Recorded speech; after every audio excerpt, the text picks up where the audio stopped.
नमस्कार, पूनम की आवाज चैनल में आपका स्वागत है। दोस्तों, आज हम आपको सुनाएंगे एक बुढ़िया की बड़ी दुख भरी कथा। अगर आप हमारे चैनल पर नए हैं तो प्लीज हमारे चैनल को लाइक करें, सब्सक्राइब करें और शेयर करें। दोस्तों, एक गांव में एक बुढ़िया रहती थी। उसके एक बेटा और एक बहू थे। बुढ़िया माई अपने बेटा बहू से बहुत प्यार करती थी। बेटा भी अपनी माँ की बहुत सेवा करता था, उसे खाना खिलाता, नहलाता, क्योंकि बुढ़िया माई की उम्र तकरीबन 70-75 साल थी। क्योंकि अब उसके शरीर में इतनी ताकत नहीं थी कि वो स्वयं कुछ अपना कर सके। अब एक दिन उसका बेटा कहने लगा, माँ, यहाँ पर कोई काम धंधा नहीं है, इसलिए मैं परदेश जाकर कमाने के लिए जा रहा हूँ। उसकी माँ ने कहा कि ठीक है बेटा, तुम परदेश जाओ, अपनी गृहस्थी भी चलानी है। तब वो अपनी बहू को समझाने लगा कि मेरे जाने के बाद मेरी माता का पूरा ध्यान रखना, उसे किसी प्रकार की कोई दुख ना हो। उसकी पत्नी बोली, ठीक है, मैं माँ का पूरा ध्यान रखूंगी। लेकिन बहू बड़ी दुष्ट प्रवृत्ति की थी। वह हमेशा बुढ़िया से छुटकारा पाने के लिए सोचती रहती थी।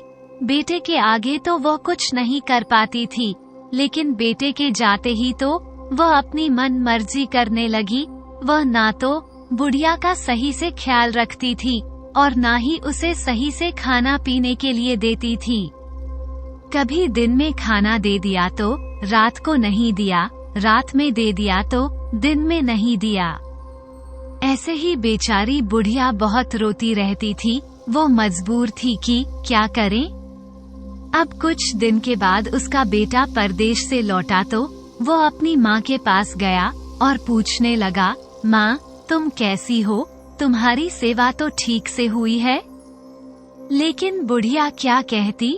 वो सोचने लगी, अगर बेटे को सच बता दिया तो बेटा बहू से लड़ाई करेगा और घर में कलह होगी।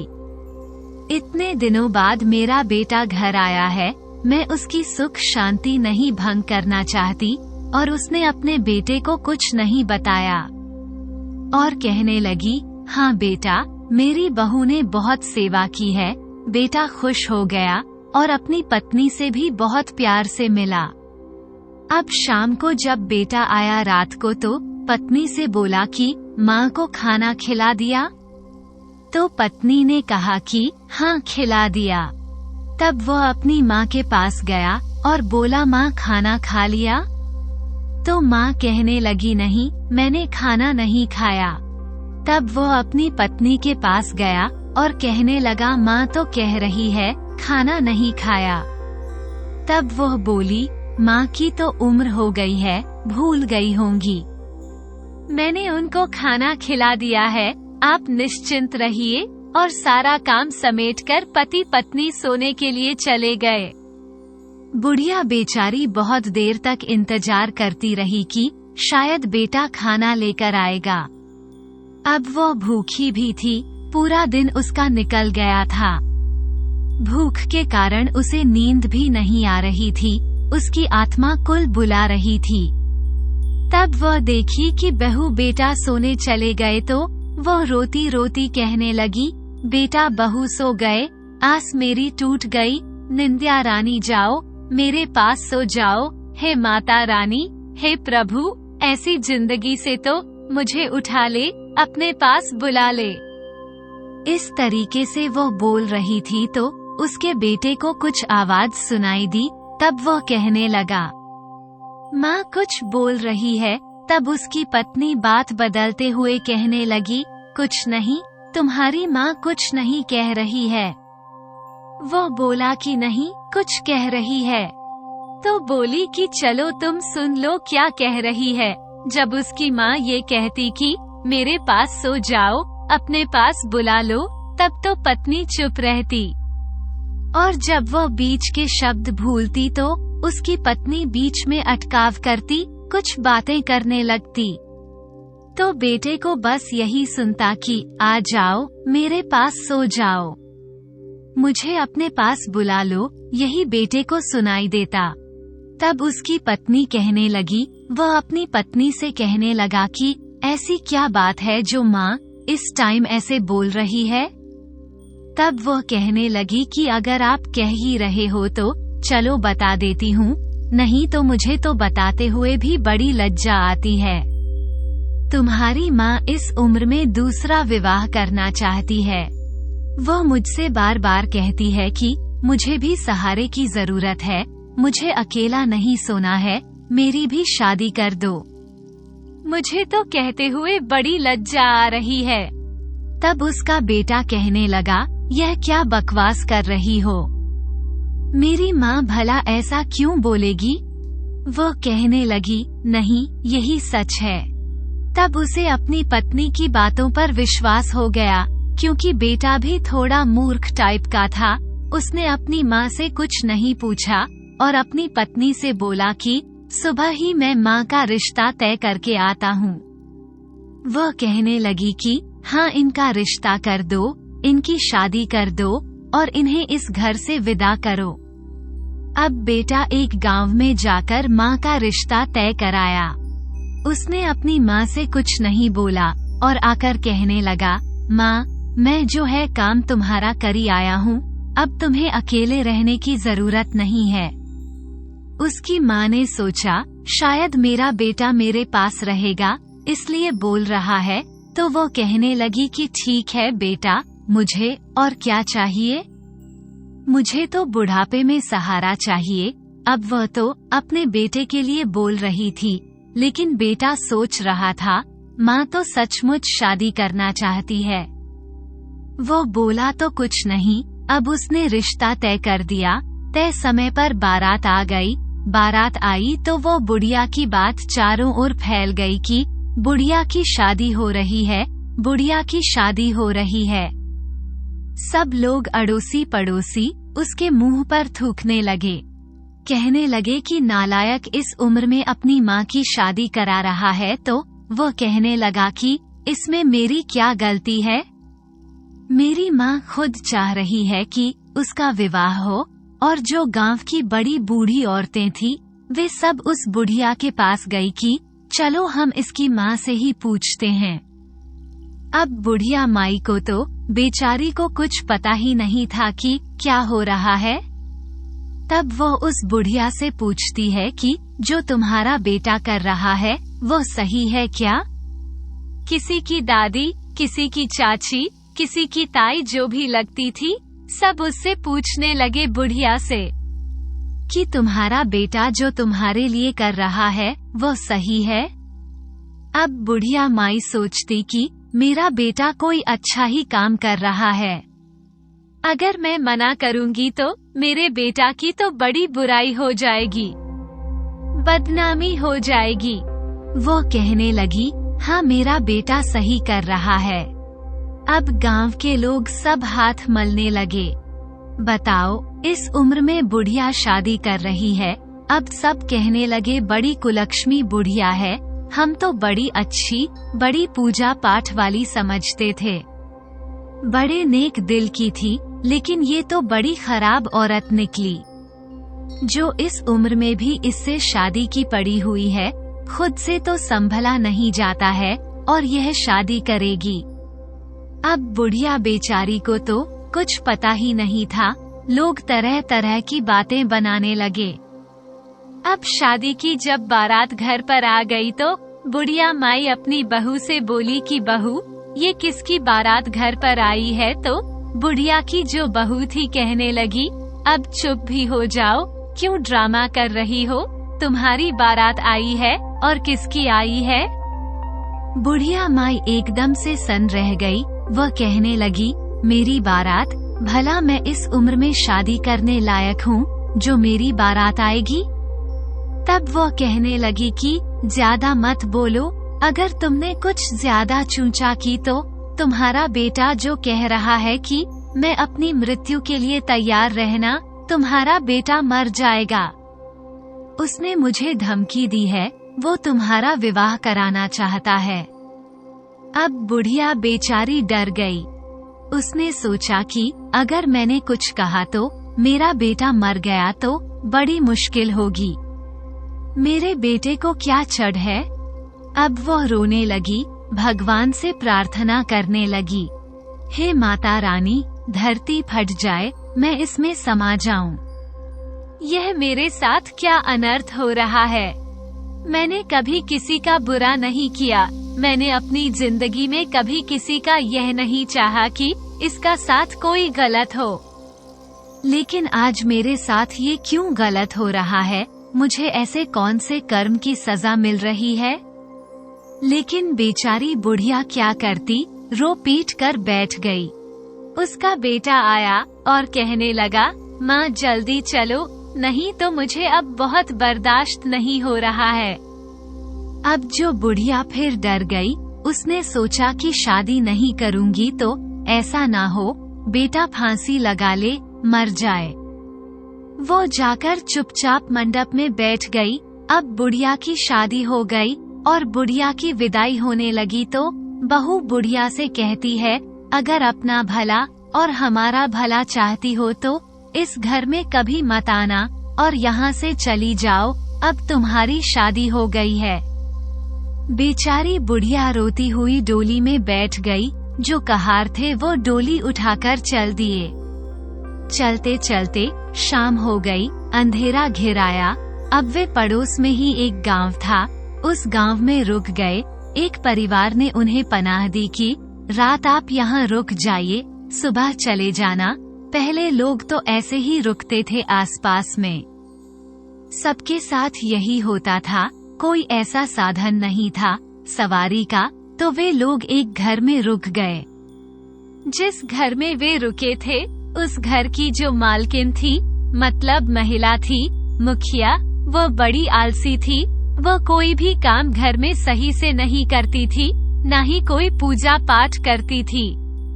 उसका सारा घर का सामान इधर उधर फैला हुआ था, कहीं सूप, कहीं झाड़ू, कहीं तराजू, कहीं बर्तन, ऐसे पूरे घर में फैले हुए थे, जो बाहर आंगन में चारों तरफ फैले हुए थे।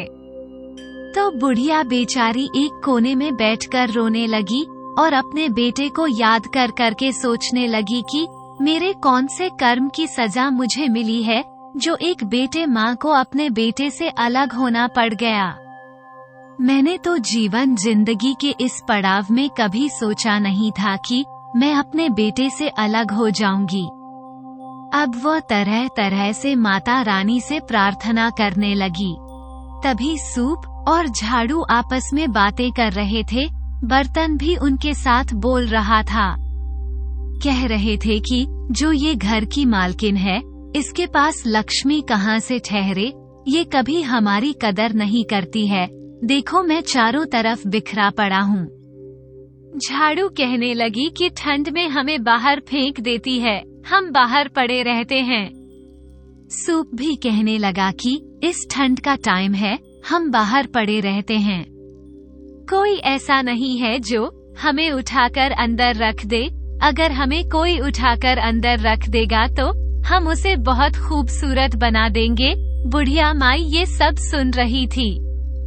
अब वो उठी और उसने सूप, झाड़ू, बर्तन, तराजू, पंसेरी, जो भी इधर उधर घर का सामान था, सब सलीके से लगा दिया। तो बुढ़िया अचानक ही 70 साल से 16 साल की सुंदर कन्या बन गई। ये देखकर बुढ़िया बड़ी अचंभित हुई कि यह क्या चमत्कार हो गया। बर्तन भी कहने लगे कि मैं भी इसके साथ जाऊंगा। अब जो घर की लक्ष्मी थी वो बुढ़िया के साथ चल दी। अगले दिन सुबह हुई तो कहार विदा करने के लिए बोले तो बुढ़िया जब डोली में बैठी तो कहार देखकर हैरान रह गए। वह जिसे लेकर आए थे वो तो 70 साल की बुढ़िया थी और ये तो 16 साल की लड़की है। बुढ़िया माई से वो कुछ नहीं बोले और चुपचाप डोली उठाकर चल दिए। जब बुढ़िया माई अपने ससुराल पहुंची तो घर परिवार के लोग भी देखकर सन रह गए। अरे इतनी खूबसूरत लड़की 16 साल की, कमाल हो गया। वह तो बुढ़िया बताकर गया था। सब लोग बोले कि चलो ये जैसे इन्होंने किया है ठीक है। हमें क्या, हमारे घर में तो बहू आ गई और उसके घर में रहने लगी। अब उधर 7-8 दिन हो गए तो पड़ोसी जो उसके बेटे के साथ तफरी कर रहे थे, मजे ले रहे थे, कह रहे थे, अरे तेरी माँ को गए हुए 7-8 दिन हो गए, तू लेने नहीं गया? बेटे ने सोचा कि सच में लेने जाना होगा। तब वह अपनी पत्नी से कहने लगा कि मैं अपनी माँ को लेने जा रहा हूँ। उसकी पत्नी कहने लगी कि पागल हुए हो जो माँ को लेने जा रहे हो? अब उसने हमारी समाज में सबके सामने नाक कटा दी, अभी भी उसे लेने जा रहे हो? बेटा कहने लगा कि नहीं, लेने तो जाना पड़ेगा। अब बेटा माँ को लेने चला गया। जब वह उसकी ससुराल पहुँचा तो 16 साल की जो बुढ़िया 16 साल की बन गई थी, उसने देखा उसका बेटा आया है तो वह भागकर जल्दी से चारपाई बिछाई, उस पर चादर बिछाई और बेटे को बड़े आदर के साथ बिठाया। दौड़कर पानी लाई, अच्छा खाना बनाया, उसे खाना खिलाया और उसे तब हालचाल पूछा। तब वह बेटा कहने लगा कि मेरी माँ इस घर में है, मैं उसे लेने आया हूँ। तब वह कहने लगी, बेटा मैं ही तेरी माँ हूँ। तब वह लड़का हैरान रह गया और उस कहने लगा, क्यों मेरे साथ मजाक करती हो? मेरी माँ तो 70 साल की बूढ़ी औरत है, तुम तो 16 साल की कन्या हो। तो कहने लगी कि नहीं, मैं ही तेरी माँ हूँ। जब तूने मुझे विदा किया था तो उस समय हम एक घर में रुके थे और उस घर में झाड़ू, सूप, बर्तन आपस में बातें कर रहे थे कि जो भी हमें उठाकर रखेगा हम उसे सुंदर कर देंगे। मैंने वह सब चीजें सलीके से उठाकर रख दी। उनके वरदान से ही मैं 16 साल की बन गई। पूरी बात बताती है तो वो कहता है कि माँ तूने ये सब क्यों किया? क्यों तूने समाज में मुझे बोलने के लायक नहीं रखा? क्यों तूने दूसरी शादी की? अब उसकी माँ रोने लगी और कहने लगी, बेटा मैंने दूसरी शादी के लिए तुझसे कब कहा? क्या मैं इस उम्र में शादी करना चाहती? मैं अपने जिगर के टुकड़े से क्या अलग होना चाहती? तब वह कहने लगा, तो माँ तो रात में किसे बुलाती थी? तू ही तो कहती थी कि मेरे पास आकर सो जाओ, मुझसे नहीं रहा जा रहा। तो वह कहने लगी, बेटा तूने मेरे से एक बार भी पूछा कि माँ बात क्या है? बेटा कहने लगा, नहीं। जब तुम कह रही थी तो मेरी पत्नी ने मुझे सारी बातें बता दी थी। तब वह कहने लगी, बेटा जब तू परदेश चला गया था तो तेरी पत्नी मेरे साथ बहुत अत्याचार करती थी, लेकिन जब तू आया तो मैंने तुझे इसलिए नहीं बताया कि कहीं तू अपनी बीवी से लड़ाई करेगा और सोचेगा मेरी माँ तो घर में कलेश ही रखती है। इतने दिनों के बाद मैं आया हूँ, इसलिए ये सोचकर मैंने तुझे कुछ नहीं बताया। तेरे जाने के बाद तेरी पत्नी मुझे खाना कभी दे दिया, कभी नहीं दिया। कभी रात को खाना खिला दिया तो कभी दिन में खिला दिया। जिस दिन दिन में खिला दिया उस दिन रात को नहीं देती थी। जिस दिन रात को खिला दिया उस दिन दिन में खाना नहीं देती थी। अब मैं बूढ़ी औरत, लाचार औरत, मैं क्या करती? तो मैं रात को जब तू आया मेरे से पूछने लगा कि तूने खाना खा लिया माँ?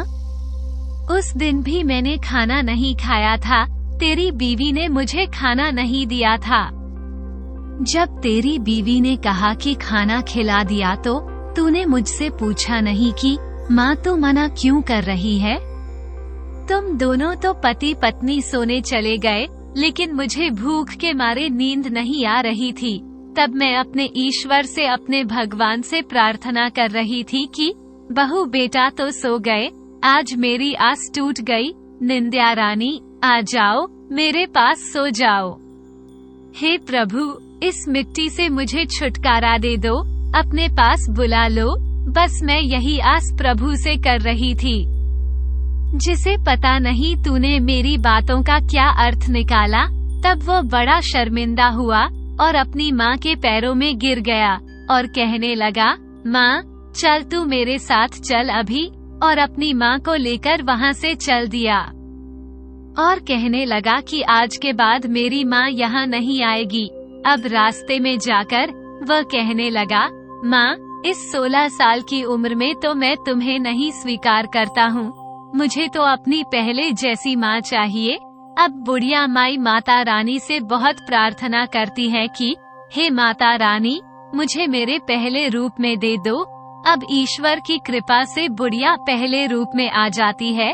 बुढ़िया को बेटा अपने घर ले जाता है तो बहू देखते ही बहुत गुस्से में लाल पीली हो जाती है और कहती है, इस कुलक्षणी को ले आए, इसने तो समाज में हमारी नाक कटवा दी थी, फिर इसको लेकर आ गए। अब उसका पति उसको 2 चमाटे रखता है बड़े जोर से कि नालायक औरत, तूने मेरी माँ के साथ इतना अत्याचार किया। और अब बोलती है कि इसने नाक कटवा रखी है। नाक तो तूने कटवाई है। और वह बेटा जो अपनी माँ की सेवा खुद करने लगा, जब पति का ऐसा रूप देखा तो पत्नी भी समझ गई और माफी मांगने लगी और उसने अपनी सास से और अपने पति से माफी मांगी। और अब तीनों माँ, बेटा, पति पत्नी खुशी से रहने लगे। हे माता रानी, जैसे उस बुढ़िया पर बीती ऐसी किसी पर मत बीतनो। सबके बेटों की रक्षा करना, सबके सहायता करना। बोलो शिव शंकर भोलेनाथ की जय बोलो। वीडियो को अंत तक देखने के लिए आपका बहुत बहुत धन्यवाद।